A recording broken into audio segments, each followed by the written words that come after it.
All right, so sorry about the interruption. That's kind of how life goes, and just roll with the punches here.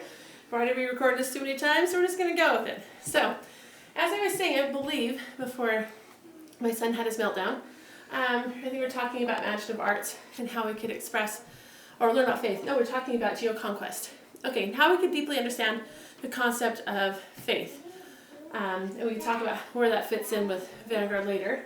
But, so you might study history. People had experiences with faith. Religions around the world. For a crust activity, you might identify different religions and where they are and just do a game with it. You might do a comparison of different religions as part of a core activity for that. Next week, Eureka. So you're talking about faith still. You can talk about botany, planting seeds and having them nurture and grow. We can talk about the analytical part of it for the crust part of it. Or you could talk about specific scientists who've done research on it, or scientists that had experience with faith, and how they've had to have faith in the face of opposition as they were doing things.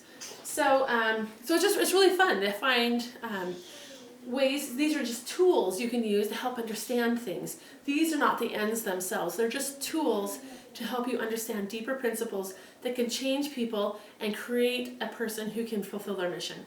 This last one, imaginative arts, I think is just the most powerful one of all, in the sense that art, as Picasso who said it, art is what educates us internally. It educates our hearts. Art reaches into us in a way that nothing else can. And so now this last week, if they're using the imaginative arts lens, the most effective way you can, you're going to find music, you're going to find art, you're going to find stories that are rich in meaning about how people should strengthen their faith. Things that test the reader or to challenge them to say, what is faith and how can I make it more a part of who I am? Those are core activities. It's so fun to have some kind of crust activity to go with it. Let's do a drawing lesson, let's do kind of sketch, let's have some fun writing skills that go with it. But it's always important to remember the purpose for why we're learning it. And I feel like this visual really gives us the context and connections that make it kind of this magical combination. I just want to share before I finish this, there was a week when we were studying this in this method, and I was studying with my younger kids because my older kids were all out busy, engaged in different groups and things because we had just finished our Vanguard youth and we were getting ready to move. And so I was still doing this on a smaller scale with my younger kids.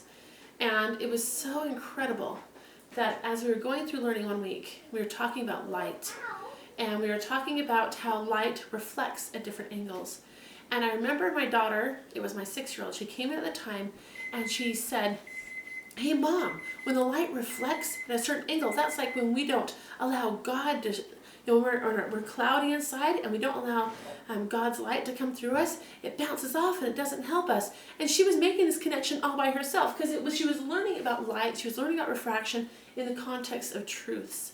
And she was not only making that connection, learning about it, but she was then applying it to who she was and how she could change the world around her or look at the world around her.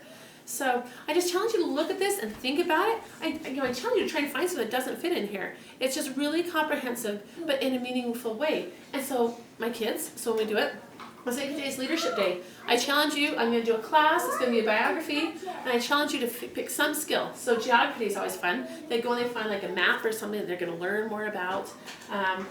Or they do some kind of map study or language study, and then they've done it. They've done their crust skill for that day, and then we normally do core ones more together, or they might do it on their own. But this way they understand, why am I learning all these things? So, probably being repetitive, but I'm really excited about this part of it, so I wanted to make sure that I was thorough in my explanation of it, and hopefully that makes sense to you. So, thanks for listening.